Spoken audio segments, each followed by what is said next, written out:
Assalamualaikum warahmatullahi wabarakatuh. Kita ngobrol hukum lagi, teman-teman. Kali ini tentang sistem hukum kita.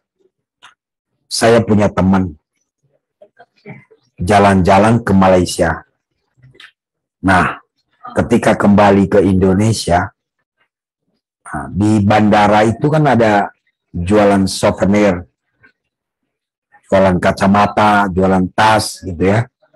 Nah, sebelum naik pesawat, teman kita ini lihat-lihat kacamata. Dilayanilah oleh si penjaga toko. Coba lihat yang itu, Pak. Coba lihat yang ini. Akhirnya banyak di etalase itu digelar kacamata itu kan. Nah, salah satu dikantongin sama teman kita ini, dicurinya satu. Nah, setelah ngobrol-ngobrol, tanya-tanya harga, ujung-ujung nggak jadi beli kan. Sementara dia udah mencuri satu kan. Setelah teman kita ini pergi meninggalkan toko, si penjaga toko beberapa saat kemudian sadar bahwa ada barang yang kurang. Lalu dia teringat, oh barangkali yang tadi yang mencuri, kan begitu ya. Lalu dia melaporkan ke petugas polisi yang ada di sana. Lalu singkat cerita, sebelum naik pesawat, teman kita ini ditangkap sama petugas polisi.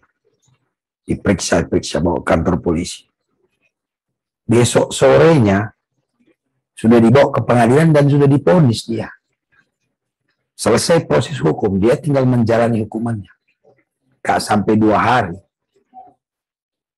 Coba bandingkan dengan negara kita.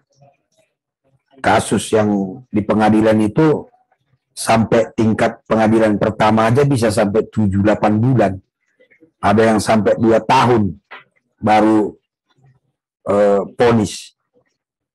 Ada teman saya kemarin yang di NTB katanya perkaranya 2017 ya. Beberapa hari yang lalu baru dia mengajukan banding. Artinya kan baru saja diputus perkaranya. Belum lagi yang lain ya.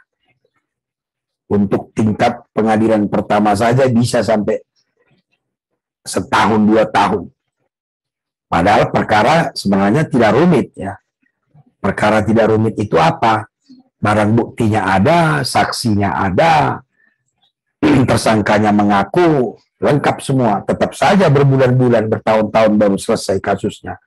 Apalagi sampai ke Mahkamah Agung atau sampai tingkat peninjauan kembali ya, bisa sampai bertahun-tahun ya. Lalu teringat saya cerita Pak Yusril Izra Mahendra di salah satu YouTube-nya menceritakan bahwa beliau pernah ditilang sama petugas lalu lintas karena merasa tidak bersalah. Dia minta mengikuti persidangan tilang itu. Nah, belum lagi katanya menunggu untuk sidang berjam-jam ya. Walaupun hanya sebentar sidangnya, tapi nunggunya berjam-jam, kata bapak itu. Singkat cerita, di dalam persidangan dia diputus bersalah. Nah, lalu beliau tidak terima dan mengajukan kasasi ya. Langsung kasasi, karena kalau tidak pidana ringan tidak banding, tapi langsung kasasi. Akhirnya beliau kasasi. Nah, kejadian itu beliau pada saat itu masih dosen ya, belum menjadi menteri dan lain sebagainya. Nah, karena beliau ini melakukan kasasi, tidak terima dengan putusan hakim itu, tentunya perkara dibawa ke Mahkamah Agung kan, meskipun perkara tilang. Nah, jadi dalam hal ini SIM Pak Yusril dijadikan alat bukti. Disitalah SIM-nya, tetap masih di tangan hakim kan, karena menunggu putusan dari Mahkamah Agung.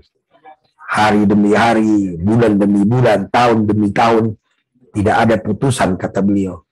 Barulah kira-kira 9 tahun kemudian, setelah beliau menjadi Menteri Kehakiman, turun putusan dari Mahkamah Agung.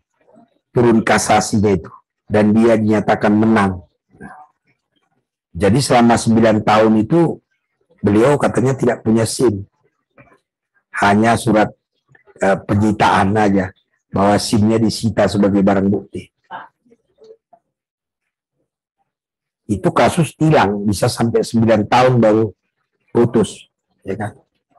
Begitulah kira-kira dibandingkan dengan negara lain yang kasus itu tidak terlalu rumit. Ya. Coba kita bayangkan kalau kita menjalani proses hukum sampai bertahun-tahun, teman-teman. Biayanya berapa, capeknya iya juga, ya kan? Stres juga iya, kan? Menunggu putusan itu. Jadi memang sudah perlu, ya, dan sudah saatnya kita mempertimbangkan sistem hukum kita ini. Apakah masih cocok pada zaman canggih sekarang atau perlu diperbaiki, ya kan? Menurut saya sudah perlu diperbaiki, tidak perlu lama-lama gitu, ya kan? Karena kalau lama-lama ini banyak hal-hal negatif yang akan muncul. Muncullah peluang untuk suap menyuap, muncul peluang untuk pemerasan, muncul peluang untuk nakut-nakuti dan lain sebagainya. Ya. Saya pernah juga membuat video tentang sistem hukum kita ini, memang menurut saya sudah harus diperbaiki, ya. Bagaimana supaya cepat, murah, ya kan? Tidak berbelit-belit. Gitu. Bagaimana menurut Anda? Coba berikan komentar dan share video ini supaya pemerintah kita barangkali mau mempertimbangkan untuk merubah sistem hukum kita supaya lebih cepat, murah, dan tidak berbelit-belit.